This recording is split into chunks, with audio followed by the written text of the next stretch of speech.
আবু হুরায়রা বলেন, হুজুর আমি জানি আপনি আল্লাহর দরবারে যদি কোনো ব্যাপারে হাত তোলেন আল্লাহ মঞ্জুর করে ফেলেন। আপনি দয়া করে আমার মার জন্য দোয়া করেন, আল্লাহ যেন হেদায়েত দিয়ে দেন। আমার নবীজি দুখানে হাত উত্তোলন করলেন, বললেন, হায় আল্লাহ, আমি দোয়া করতেছি আবু হুরায়রার মাকে হেদায়েত নসিব করো।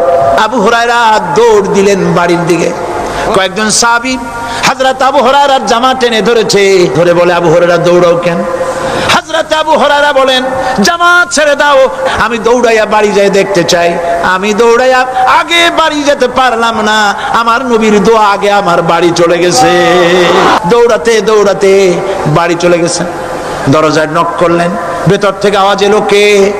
তিনি বললেন, আমি আবু হুরায়রা। মা বললেন, বাবা অপেক্ষা করো। হযরত আবু হুরায়রা বলেন, মায়ের গলার আওয়াজের ভেতরে তাওহীদের নরমিয়াত পেলাম। আমার কাছে মনে হলো আমি আবু হুরায়রা বাড়ি আসার আগে নবীজির দোয়া আল্লাহর আরশে পৌঁছে গেছে। মা আমার বললেন, বাবারে, তোমাকে মারার পর আমি নিদারুণ অনুশোচনায় পড়েছিলাম, মনে মনে ভাবলাম এই ভালো মানুষটার কাছে গেছে, সেজন্য আমি মারলাম কেন?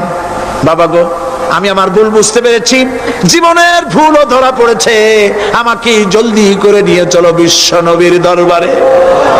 হযরত আবু হুরায়রার মা রাসূলুল্লাহর খেদমতে এসে ঘোষণা করলেন, আশহাদু আল্লা ইলাহা ইল্লাল্লাহু ওয়াহদাহু লা শারীকা লাহু ওয়া আশহাদু আন্না মুহাম্মাদান আবদুহু ওয়া রাসূলুহু।